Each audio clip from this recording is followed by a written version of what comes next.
What is up, guys? Welcome to the vlog. We were having some technical difficulties right now trying to load the Subaru onto the trailer.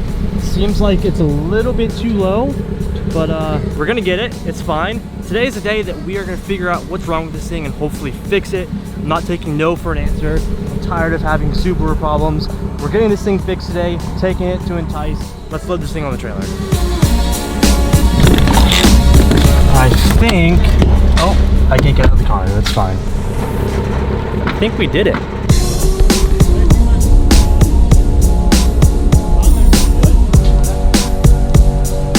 Alright, let's get out of this thing.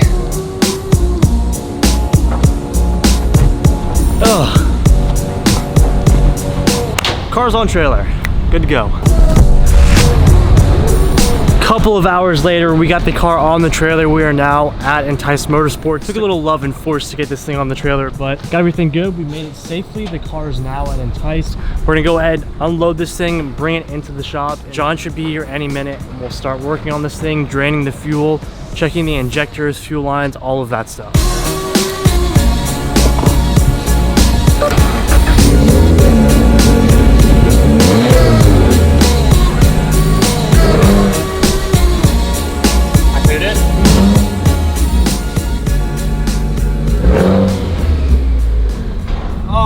Yes, much easier than getting this thing on and drive this to the back while this thing is alive.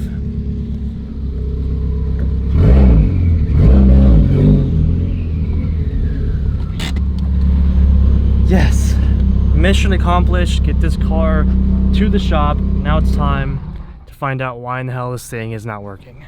John has made it. What's up, brother? This is just bad and dirty and not good. Yeah, it just needs a little cleaning. John, first instinct, what do you think could be wrong? It sounds like a fuel problem, but at the same time, it sounds like there might be a loose vacuum. The only reason I say that is because the idle keeps going up and down, up and down.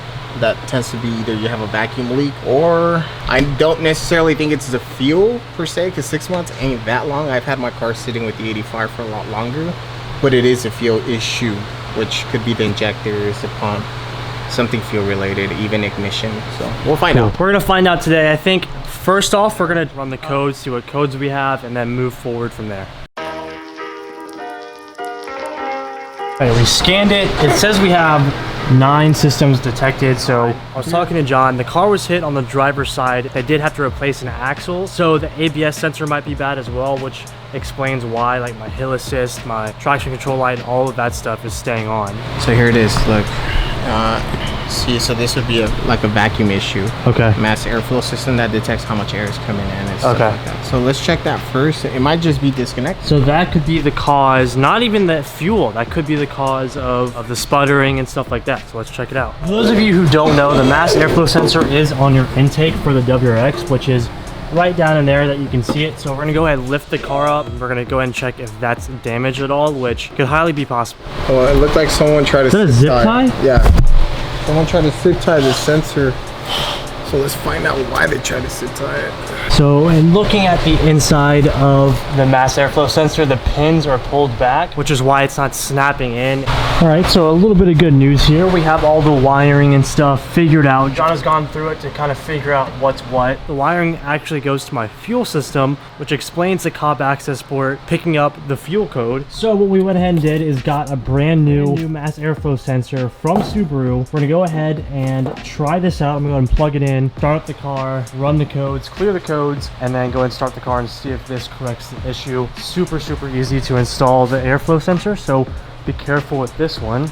And then we'll take this one out. Go ahead and update you guys once I have the new airflow sensor in the car.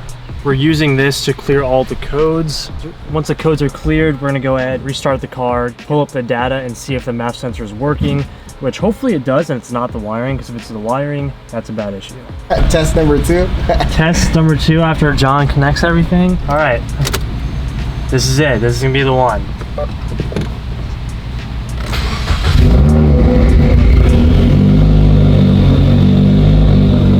It does sound a little bit better.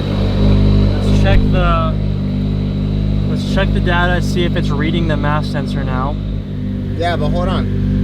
Even if it's not reading, Oh, It might not reset it. the intake air temperature is moving There we now. go. Okay, so Scan. scan the whole system all over again. Fortunately, the check engine light is still on, but what I'm thinking is, since it is the MAF sensor, I need to go drive it for like 5-10 miles so it can relearn and maybe get some air flowing through the MAF sensor, because we have the intake temperature sensor working now, which wasn't reading before we put in the new MAF sensor. So I'm hoping we just have to go drive it and then it'll turn off because it's reading again, but I'm not 100% sure. We turned on the Cobb access port as well, and the Cobb access port is also reading. The MAF sensor has an issue, so I'm gonna go drive it for 10 minutes or so and then see. Good news, the car feels really good. I just did some passes in front of the shop, and the car felt great. I was able to stay in boost, and I mean, the car didn't die at all. So the check engine light is still on. So me and John are gonna go around the block just to go through some stop and go traffic to see how this thing runs, and I'll take you guys along for that so you can see what I'm talking about. So the car, I mean, it looked good, I think it's running good.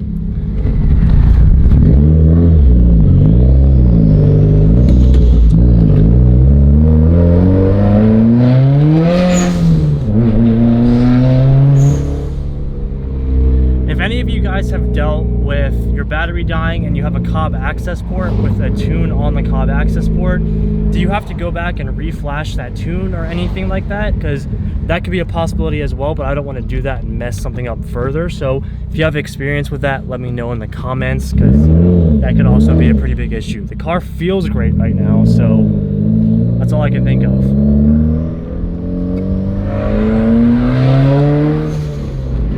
I just changed the MAF sensor because the MAF sensor went bad after the wreck. Okay, from Subaru, good. Okay, you can buy like some Amazon thing. No, And no. the car is running good now. Yeah, and the car runs really good, like way better than it did before.